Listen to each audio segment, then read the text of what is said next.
Hello friends, welcome to our channel educational RVS. तो आज के इस वीडियो में हम लोग बात करने वाले हैं लॉज ऑफ मोशन के अनदर वीडियो। आज हम इधर बात करेंगे डायनेमिक्स ऑफ सर्कुलर मोशन, जो कि बहुत ही छोटा सा इजी सा टॉपिक है। क्लास 11 का चैप्टर 5 है फिजिक्स, ये तो आप जानते ही हैं। और सर्कुलर मोशन का वीडियो नंबर 2 है ये। वीडियो नंबर 1 आपको पहले ही मिल चुका है, काइनेमेटिक्स ऑफ सर्कुलर मोशन। उस पर भी आपकी खूब अच्छी रेटिंग रही है। कुछ दिनों से आप अच्छी रेटिंग दे रहे हो, पता नहीं कैसे दे रहे हो, पहले क्या हो गया था आपको।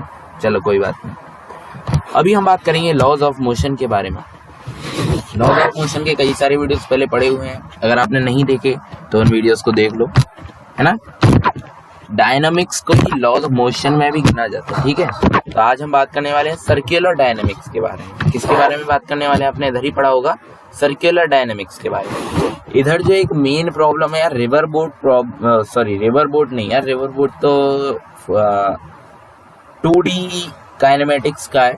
इधर जो हमारा मेन प्रॉब्लम आता है सर्कुलर में ही, वो आता है रिवर बैंक नहीं, रोड बैंक प्रॉब्लम, ऐसा ही कुछ नाम है, बैंकिंग प्रॉब्लम्स। हाँ, बैंकिंग प्रॉब्लम्स है उसका नाम। बैंकिंग प्रॉब्लम्स के भी ऊपर भी एक वीडियो बनाना पड़ेगा, उसे भी मैं जल्द ही बना दूंगा। पहले मैं बात कर लेता हूँ इधर मैं बात करूंगा फोर्सेस के बारे में, क्योंकि आप जानते हैं फोर्सेस के कारण ही मोशन होता है, और डायनेमिक्स का मतलब होता है कि आखिरकार मोशन क्यों हो रहा है। तो हमें क्लियर बात यह है कि फोर्सेस के बारे में इधर पढ़ना होगा। तो पहला जो फोर्स है जिसके कारण ये मोशन होता है, उसका नाम है सेंट्रीपिटल फोर्स। क्या नाम है दोस्तों? Centripetal force. तो एक वाइट कलर की सरफेस आपको दिख चुकी है, और अभी इधर धीमे धीमे टपकने वाले हैं कई सारे वर्ड्स। तो पहला वर्ड यहाँ पर आया, this is a force which is responsible for the circular motion. जी हाँ, यही फोर्स है जिसके कारण सर्कुलर मोशन होता है। आपने दो तरीके के फोर्स देखे होंगे, पढ़े होंगे, सेंट्रीपिटल या फिर सेंट्रीफ्यूगल फोर्स। ये दोनों ही रेस्पॉन्सिबल होते हैं सर्कुलर मोशन के लिए। अगर आपने गौर किया हो तो शुरुआत में आपने पढ़ा था कि बस 4 तरीके के फोर्स होते हैं, और अभी इतने सारे फोर्स आ गए। तो इसका कोई सीधा वो है नहीं, मतलब ओवरऑल फंडामेंटल फोर्सेस 4 हैं, और अलग अलग टाइप के कई सारे फोर्सेस हैं। इसे आप इस तरीके से समझ सकते हो, जैसे कि आपने यूनिट्स के बारे में पढ़ा था, 7 यूनिट्स हैं, है ना, 7 यूनिट्स आपने ये पढ़ा था। फिर उसके बाद आपने देखा कि रेडियंस भी एक यूनिट्स में आ गया, जिसे हम रेड से रिप्रेजेंट करते हैं, और साथ ही साथ ऐसी कई सारी यूनिट्स अब एक्स्ट्रा पढ़ चुके हो। तो इसका मतलब ये है कि कोई गारंटेड नहीं है कि केवल 4 ही फोर्सेस हैं, वो फंडामेंटल फोर्सेस हैं। मतलब कि टोटल कुल मिलाकर के 4 फोर्सेस मेन फोर्सेस हैं, और ये बचे हुए ये उनसे डिराइव्ड कह सकते हो आप, ठीक है। ये डिराइव्ड फोर्सेस ये समझ लो आप। This is a force which is responsible for the circular motion. ये फोर्स होता है जो कि रेस्पॉन्सिबल होता है सर्कुलर मोशन के लिए। ये क्या होता है दोस्तों? ये एक फोर्स होता है जो कि एक्सर्ट किया जाता है रेडियल एक्सेलरेशन के द्वारा और उसके मास के द्वारा। किसी भी ऑब्जेक्ट के रेडियल एक्सेलरेशन और उसके मास के द्वारा जो फोर्स एक्सर्ट किया जाता है, उसी को हम सेंट्रीपिटल फोर्स कहते हैं। आपने एक बात ध्यान दी, क्या ध्यान दी यार? यहाँ पर रेडियल एक्सेलरेशन आया, यानी कि उसको भी हम दूसरे नाम से सेंट्रीपिटल एक्सेलरेशन कहते हैं।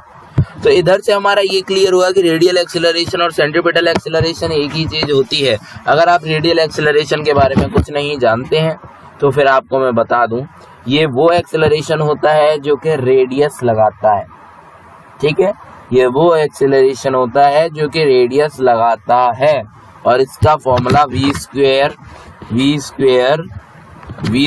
r स्क्वायर होता है शायद। Sorry, v square r square नहीं होता, v स्क्वायर मुझे देखना पड़ेगा। इस छोटी सी भूल चूक के लिए माफ करें, कभी कभी हो जाता है यार, दिमाग से उतर जाता है, मैं भी तो इंसान हूँ तुम्हारी तरह। तो इसका जो फॉर्मूला होता है दोस्तों, वो होता है v square divided bye r square. तो अभी ये जो हमारा निकल के आया वो कैसे आया, वो आप अपने हिसाब से, sorry, v square divided bye r square नहीं, v square divided bye r। तो आप इधर देख सकते हैं, यहाँ पर क्या लिखा हुआ है, f इज इक्वल ma। तो a कितना है यार, v स्क्वायर बाय r, है ना। a कितना है, v square by r, a कितना, v स्क्वायर बाय r। तो ये एक रिलेशन होता है, आपको पता होगा, वैसे तो मुझे बताने की कोई जरूरत नहीं, मैं ऐसा कोई तीर नहीं मार पाऊंगा बता के आपको। एक रिलेशन होता है, वो क्या आपने काइनेमेटिक्स वाले वीडियो में भी देख लिया है। फिर भी मैं उस रिलेशन को आपको बता देता हूँ। A R is equals to B square divided by R is equal R omega का स्क्वायर। ये होता है हमारा रेडियल एक्सेलरेशन और एंगुलर वेलोसिटी या फिर नॉर्मल वेलोसिटी के बीच का रिलेशन, जिसे आप अच्छी तरीके से जानते भी हैं। और इसका मैंने पूरा डेरिवेशन भी कराया था, अगर आपको याद हो तो v dot D V divided by D R करके आपको समझाया था पिछला वीडियो, अगर आपने देखा है तो। अगर नहीं देखा तो भाई जल्दी से देख लो, क्योंकि उसके बिना डायनेमिक्स समझ में नहीं आएगा। लगभग 5-6 मिनट से हम ऐसी ही छोटी छोटी बातें करते रहे हैं। तो अभी हम बात करेंगे सीधा मेन बात पर, मेन मुद्दा पे आते हैं। ठीक है, तो ये क्या होता है हमारा f is equal m omega square r। ठीक है, अच्छा इसे एक और तरीके से हम समझ सकते हैं, v is equal omega r होता है, right. v is equal omega r होता है, तो एक तरफ ओमेगा स्क्वायर और दूसरी तरफ भी r स्क्वायर, तो r से एक r कट गया और बचा हमारे पास क्या m r omega square. Okay, आपको अब मैं विजुअलाइजेशन दे रहा हूं इस फिगर के माध्यम से, जो कि आपको अपनी स्क्रीन पर दिख रहा होगा। ये उसका रेडियस है, इसका एक मास का सेंटर से रेडियस है, जो कि सर्कुलर मोशन कर रहा है। कोई दिक्कत नहीं, हमें कोई भी दिक्कत नहीं। अब मान लो वो वेलोसिटी इधर की तरफ जा रही है, उसकी कोई दिक्कत नहीं, अभी भी कोई दिक्कत नहीं। तो हमेशा एक बात तो आपको पता ही होगी कि जो रेडियल एक्सेलरेशन होता है और जो हमारी टेंजेंशियल वेलोसिटी या फिर उसे हम लाइनर वेलोसिटी के रूप में भी कह लेते हैं, वो दोनों आपस में क्या होती हैं, परपेंडिकुलर होती हैं।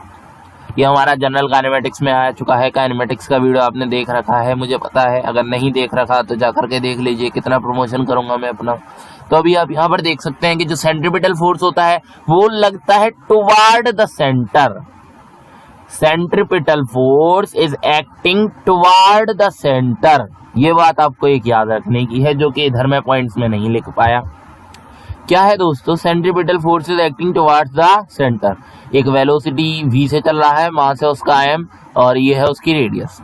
तो अभी आप यार सोच के देखो, अभी आप बस एक क्लियर विजुअलाइजेशन देखोगे। यहाँ से वो मैंने उठा करके, यार मेरे को लेना ही पड़ेगा पेन। आजा। वैसे मेरे पास कोई वो टैबलेट नहीं है लिखने वाला जो हर कोई यूज करता है, इसलिए आपको थोड़ा सा गलत चीजें दिख जाती होंगी। गोल की वजह रेक्टेंगुलर सा बन गया। तो ये यहाँ से लेकर के मान लीजिए यहाँ तक चल के आया, कुछ एंगल भी कवर करेगा। ये तो नॉर्मल सी बात है भैया, एंगल कवर करेगा जो कि हमारा थीटा होगा, है ना। तो इसका एंगल का कुछ वेलोसिटी भी होगा, जिसे हम एंगुलर वेलोसिटी कहते हैं, जो कि हमारा ओमेगा होगा। ठीक है, इसका कुछ सेंट्रीपिटल एक्सेलरेशन भी होगा, जिसे हम रेडियल एक्सेलरेशन कहते हैं। देखिए, रेडियल एक्सेलरेशन ज्यादातर केसेस में आपको मिलेगा और टेंजेंशियल एक्सेलरेशन आपको कम ही मिलेगा। ठीक है ना, रेडियल एक्सेलरेशन आपको ज्यादा मिलेगा, टेंजेंशियल एक्सेलरेशन हो या ना हो उससे कोई फर्क नहीं पड़ता। ये से हम रेडियल एक्सेलरेशन भी कहते हैं, जो कि रेडियस की तरफ लगता है। तो आप देख रहे हो यार, मास है हमारे पास और रेडियल एक्सेलरेशन भी है, और रेडियल एक्सेलरेशन से और मास से, रेडियल एक्सेलरेशन से और मास से एक फोर्स भी लग रहा है, जिसे हम कहते हैं सेंट्रीपिटल फोर्स। ठीक है ना। अगर अभी आप देखें, ये वेलोसिटी जो है ना दोस्तों, ये जो वेलोसिटी है मैं इसको थोड़ा सा इंक्रीज कर दिया। तो दोस्तों क्या होगा वो मैं आपको बता दूं। वो होगा कुछ इस तरीके का कि जो हमारा मास m है ये इधर का सर्कुलर मोशन छोड़ देगा, मतलब ये सर्कुलर मोशन करना छोड़ देगा। क्योंकि अगर आप इधर से देखें तो आपको यहाँ पर दिख भी रहा है कि F is directly proportional to v velocity. अगर वेलोसिटी इंक्रीज किया है, अगर वेलोसिटी बढ़ा तो जनरल है यार F भी बढ़ेगा। F क्यों रुक जाएगा, F भी बढ़ेगा, यानी कि सेंट्रीपिटल फोर्स और बढ़ता जाएगा। तो आपको एक ये चीज छोटी सी मैंने समझाने की कोशिश करी। अगर आपको ये समझ में आया तो बहुत अच्छा, अगर नहीं आया तो भी कोई दिक्कत नहीं। अगला जो वीडियो आएगा उसमें हम अच्छे से समझ जाओगे। सर्कुलर मोशन के लगभग 2 वीडियो हमने कवर कर ही लिए हैं, अगर आप नीचे कमेंट करोगे। और लगभग 5 लाइक कर दोगे इस वीडियो को, और साथ ही साथ दोस्तों कम से कम 1 सब्सक्राइब इस वीडियो से आया हुआ, अगर 1 सब्सक्राइब इस वीडियो से आ गया तो आने वाला वीडियो वही होगा, बैंकिंग ऑफ रोड। ठीक है, 1 like 1 subscribe 1 banking of road video, sorry 5 like 1 subscribe 1 banking of road video. ठीक है, ये हमारा आज का टारगेट है, तो आप इस टारगेट को जल्दी से कंप्लीट कीजिए। ठीक है, तो अभी हम आगे बात करें तो आपको यार वेलोसिटी के बारे में मैंने बताया कि अगर वेलोसिटी बढ़ेगा तो ये फोर्स बढ़ जाएगा। ठीक है, ये वेलोसिटी बढ़ा तो ये फोर्स बढ़ जाएगा। एक और, ये तो हमारा पहला फैक्टर हो गया सेंट्रीपिटल फोर्स का। ठीक है, पहला फैक्टर आपके दिमाग में घुस गया। दूसरा फैक्टर देख लो यार, दूसरा फैक्टर मैं आपको बताऊंगा, वो है रेडियस। ठीक है, रेडियस है दूसरा फैक्टर। अगर रेडियस इंक्रीज करेगा, अगर रेडियस इंक्रीज करता है तो फोर्स डिक्रीज करेगा। मतलब दोनों ही केस में वो जो सर्कुलर मोशन चल रहा था वो हट जाएगा। क्लियर बात ये जो सर्कुलर मोशन इधर चल रहा था ना वो हट जाएगा। अगर देखो हमने रेडियस थोड़ा सा कम कर दिया तो मास इधर आ जाएगा, है ना, मास इधर आ जाएगा इस तरीके से गोला मार के, तो इधर सर्कुलर मोशन होना चालू हो जाएगा। अगर वेलोसिटी थोड़ा सा बढ़ा दिया, अगर वेलोसिटी थोड़ा सा इस तरीके से निकाल दिया हमने, है ना, इस तरफ निकाल दिया, तो इस तरफ से दोबारा से सर्कुलर मोशन चालू हो जाएगा। अगर वेलोसिटी हम कांस्टेंट रखेंगे तभी सर्कुलर मोशन चालू होगा। दोबारा से ये बात याद रखना। ठीक है, तो इस तरीके का कुछ विजुअलाइजेशन आपको दिमाग में घुसा होगा। इधर कचरा हो चुका है, मतलब अभी आपका सेंट्रीपिटल फोर्स बिल्कुल क्लियर है। लगभग 11 मिनट हमने सेंट्रीपिटल फोर्स में ले लिए। सेंट्रीफ्यूगल को बहुत ही जल्दी करेंगे, कुछ भी नहीं है सेंट्रीफ्यूगल में। ठीक है ना, सेंट्रीफ्यूगल फोर्स आपको दिख पा रहा है, एक 1 kg का ब्लॉक और एक 5 kg का ब्लॉक, और एक एक्सिस से वो क्या हो रहे हैं, रोटेट किए जा रहे हैं। ठीक है, it is applicable for an non inertial plane. अभी यार नॉन इनर्शियल प्लेन तो आप जानते हो ना, नॉन इनर्शियल फ्रेम तो आप जानते हो। नॉन इनर्शियल में क्या होता है, जहां पर मोशन हो रहा होता है वहां से देखा जाता है, उसके रिलेटिव होता है। ठीक है, क्या कहते हैं, non inertial frame of reference में क्या होता है दोस्तों, जहां पर मोशन हो रहा है वहीं पर जाकर के उसके रिलेटिव देखा जाता है। जैसे कि इस केस में आपको दिख भी रहा है, 5 kg वाला ब्लॉक 1 kg वाले को देखे या फिर 1 kg वाला 5 kg वाले को देखे, तो यहाँ पर क्या लगेगा हमारा, तो यहाँ पर लगेगा दोस्तों, क्या लगेगा, नॉन इनर्शियल प्लेन वाला कंसेप्ट। बट लगाना पड़ेगा।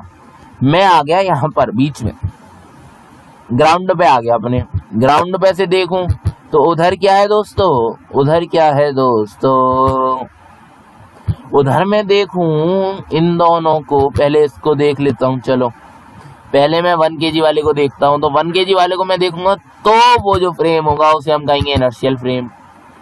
ये चीजें आप पहले से जानते हैं, फिर भी मैंने थोड़ा सा इंट्रोडक्शन दे दिया। इस वीडियो को बहुत ही सॉफ्टली लेंगे, बहुत ही ज्यादा बेसिक वीडियो है, और इस वीडियो में हम कुछ भी कॉम्प्लेक्स बातें नहीं करेंगे। ठीक है, कुछ क्वेश्चंस जरूर सॉल्व करेंगे बस। ठीक है, तो अभी आपको ये सब क्लियर हुआ, तो इसका जो वैल्यू है वो इज इक्वल होगा mv² डिवाइडेड बाय r, वो भी माइनस के mv² डिवाइडेड बाय r। ठीक है, और दूसरा वैल्यू जो इसका होगा वो होगा माइनस के mr ओमेगा²। ये हमारा एक सीडो फोर्स होता है। सीडो फोर्स आपको पता है ना, non inertial frame of reference में लगाया जाता है। किसके अपोजिट डायरेक्शन में, एक्सीलरेशन के अपोजिट डायरेक्शन में, तो उसके आगे नेगेटिव आ जाता है साइन, और फोर्स का वही चीज रहता है, वही चीज आपने यहाँ पर देख लिया है। तो अभी मैं इसके आगे की बात करूंगा। ठीक है, तो आपने ये फिगर जब देखा, when we see relatively by 1 kg and 5 kg, जब हम 1 kg और 5 kg से देखते हैं तो block then it should be non inertial frame of reference, जो कहानी मैं आपको पहले से बता रहा हूं। प्रॉब्लम आएगी आपके सामने इन दिस प्रॉब्लम। ठीक है, तो अभी इस प्रॉब्लम को ट्राई कर लो यार। मैं तो साइड में हटा हुआ हूँ, मैं कोई बोर्ड पे नहीं हूँ इस टाइम। ट्राई कर लो अच्छे से, पॉज कर लो वीडियो को, ठीक है? ट्राई कर लोगे? ट्राई कर लो, ट्राई कर लो। अच्छा, अगर आप एक बात देखेंगे 5 kg वाले ब्लॉक को 1 kg वाला ब्लॉक कैसा दिखेगा? रेस्ट में दिखेगा। तभी तो इधर क्या लगेगा दोस्तों, तभी तो इधर क्या लगेगा आप बता सकते हैं? आप बता सकते हैं, जी हाँ आप बता सकते हैं। तब इधर लगेगा जीरो फोर्स, यानी कि सेंट्रीफ्यूगल फोर्स। तो अभी यहाँ पर देखो, in this problem we have given omega is equal 2 rad per second, ठीक है? ओमेगा हमें दे रखा है 2 rad per second. Okay, find the magnitude of the force. Force का मैग्नीट्यूड फाइंड करना है। 1 kg ऑब्जर्व करता है 5 kg को। जब 1 kg देखता 5 kg, बात समझे? जब 1 kg देखता 5 kg को, दोनों के बीच का जो रेडियस है वो है 2 मीटर एंड 2 मीटर। जब 5 kg देखेगा 1 kg को, दो हमारे ऑप्शन है। बढ़िया प्रॉब्लम है, आप खुद सॉल्व करें। वैसे मुझे ही करने के लिए दोगे। पहला वाला यहाँ पर लिखना मेरी पॉसिबल नहीं है मेरे लिए, फिर भी आपके लिए तो कुछ भी करना ही पड़ता है यार। चलो, अगर ढंग से ना दिखे तो ये मत कह देना कि लिखा नहीं, वीडियो छोड़ के बीच में से भाग जाओगे, क्योंकि अब तो 2 ही प्रॉब्लम्स ही बचे हैं। हमें प्रॉब्लम्स के बारे में ही अब बात करनी है। तो पहला जो पार्ट है उसमें हमें बात करनी थी, इस तरीके का हमारा डायग्राम था। डायग्राम यहाँ पर मुझे लाना चाहिए था, मैंने लाया नहीं, ठीक है? ठीक है ना? ऐसा डायग्राम था जिसमें ये 1 kg का ब्लॉक था, ये हमारा 5 kg का ब्लॉक था। इनके बीच का डिस्टेंस 2 मीटर था। 2 मीटर था, 2 मीटर, अच्छा 2 मीटर था। अच्छा। और क्या था दोस्तों? और भी कुछ था क्या? हाँ, इसका ओमेगा जो था, ओमेगा इज इक्वल 2 रेड पर सेकंड था। ओके, तो बस इतनी सी हमें बात गिवन थी। और पहले में हमें बात करना था जब 1 kg वाला देखता है 5 kg वाले को, यानी कि ये देखा जाता है। अब हम क्या करेंगे?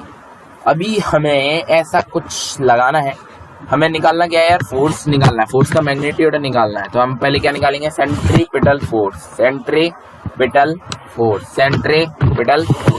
या फिर हम निकालेंगे F net.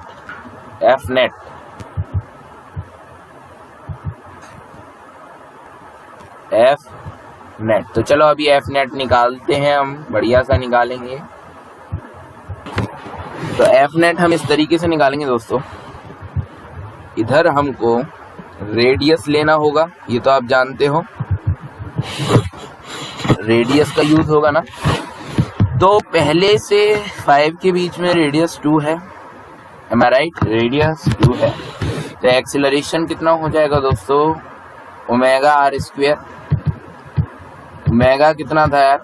Sorry, omega square are है, तो ओमेगा कितना था? 4 इनटू में यार 2 रखोगे तो 8 आ जाएगा, ठीक है ना? इनटू में 2 रखोगे तो 8 आ जाएगा।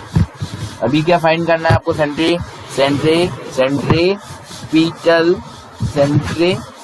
फोर्स, या फिर मैं कह लूँ एफ नेट फाइंड करना है। सेंट्रीफ्यूगल की बात मत करो यार, इनकी तो बात ही मत करो मेरे सामने। हाँ, इनकी बात ही नहीं करनी है, हमें फाइंड करना बस। क्या फाइंड करना है? एफ नेट फाइंड करना है। एफ नेट फाइंड करने के लिए हमारे पास क्या होना चाहिए?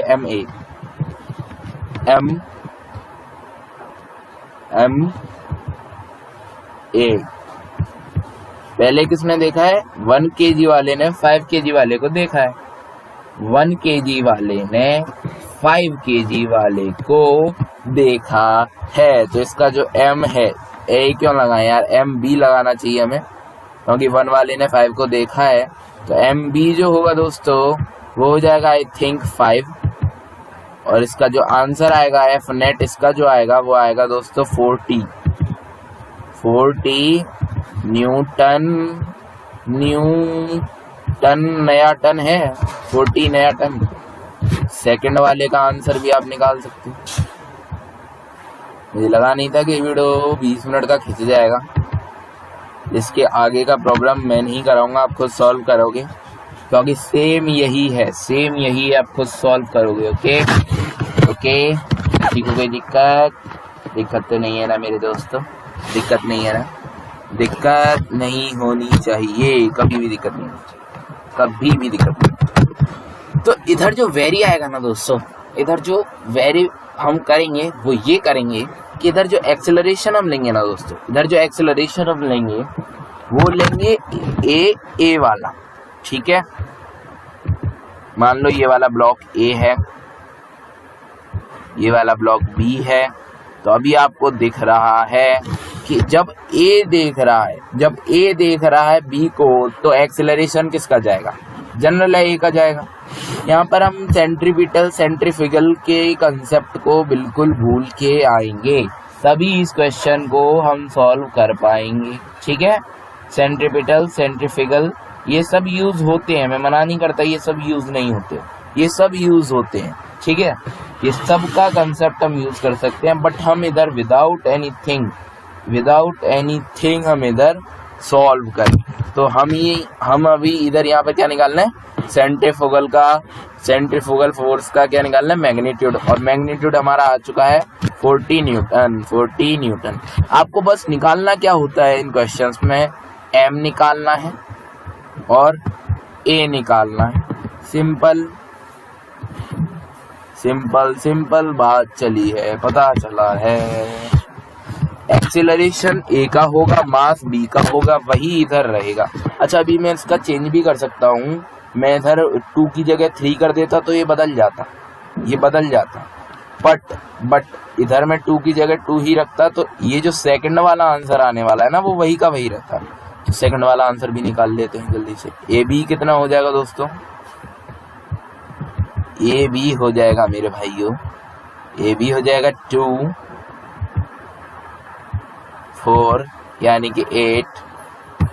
तो अभी आप इसे विदाउट एनी कैलकुलेशन सॉल्व करेंगे, क्योंकि इतना तो आप कर ही सकते हो मेरे दोस्तों।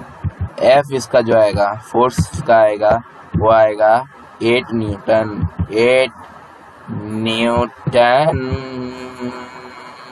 ठीक है, चलो अभी पीछे चलेंगे। आपने यहाँ पर ये जो कंसेप्ट देखा था वह सेम कंसेप्ट रहेगा मेरे भाइयों, सेम कंसेप्ट रहा है। 1 kg ऑब्जर्व बाय 5 kg है। 1 kg ने 5 kg को देखा, तब जा कर के हम लगाएंगे 1 kg का एक्सीलरेशन, 5 kg का क्या लगाएंगे दोस्तों? 5 kg का कुछ भी नहीं लगाएंगे, 5 kg का मास लगाएंगे। और इधर फिर हम 1 kg का और 5 kg का देखेंगे, फिर इसके बाद 5 kg 1 kg को देखा, तो 5 kg का एक्सीलरेशन और 1 kg का मास, ठीक है। तो अभी हमारे यहाँ पर एक छोटा सा गड़बड़ और हो रहा है दोस्तों। क्या है वो गड़बड़? क्या वो गड़बड़ है? क्या वो गड़बड़ है? जी हाँ, बहुत बड़ा गड़बड़ है वो। आपको उस गड़बड़ से मैं अवगत करा देता हूँ।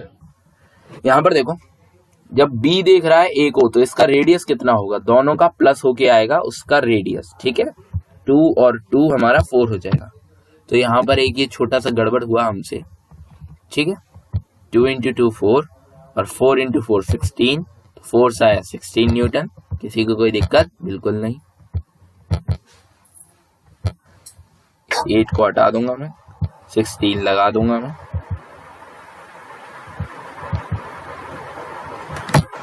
बिल्कुल फैमिलियर तरीके से है। यहाँ पर भी सेम क्वेश्चन है, बस यहाँ पर मैं नीचे उतर आया हूँ और यहाँ से इन दोनों चीजों को देख रहा हूँ।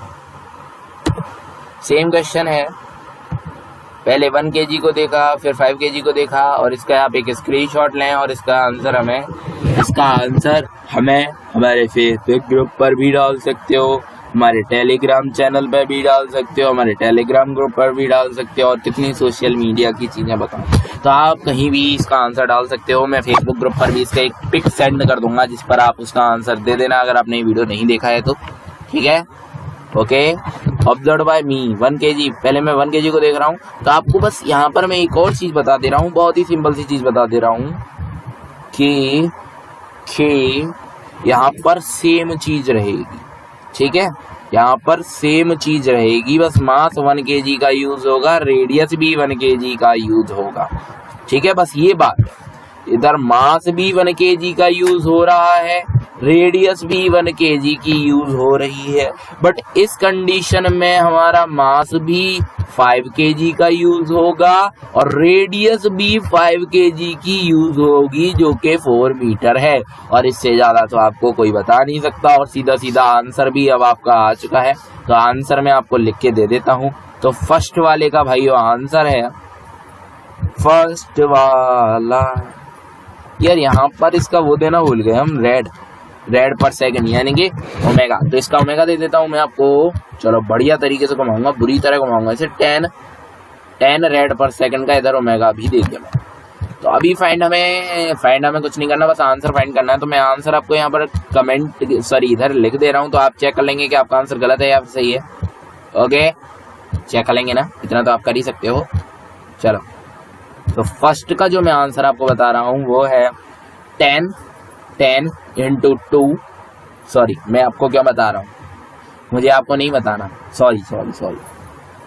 हाँ, तो इसका जो आंसर आएगा वो आएगा हमारा 200 न्यूटन। पहले वाले का आंसर आना है 200 न्यूटन, दूसरे वाले का आंसर आना है 5420। दूसरे वाले के आगे एक 0 बढ़ जाएगा बस। 2000 न्यूटन। इतना फोर्स लग रहा है, तो आपको आज ये डायनेमिक्स वाली चीजें क्लियर हो गई होंगी, फोर्स की चीजें क्लियर हो गई होंगी। मैंने सोचा नहीं था कि 26 से 27 मिनट का ये वीडियो बन जाएगा, पर बन गया। बस कुल इसमें 5 से 6 बहुत ही स्लाइड्स आपको दिखा सकता हूँ मैं दोबारा से, जिससे कि आप उनका एक स्क्रीनशॉट मारेंगे बढ़िया सा। लीजिए स्क्रीनशॉट, लीजिए इसका स्क्रीनशॉट ले लेंगे। अभी इसका भी एक स्क्रीनशॉट ले लेंगे। ओके, अभी आप इसका भी एक स्क्रीनशॉट ले लेंगे।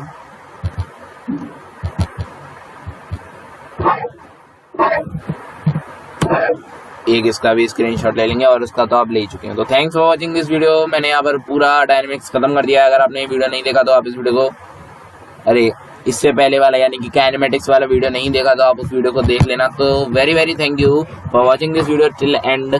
चलिए मिलेंगे अगले वीडियो में।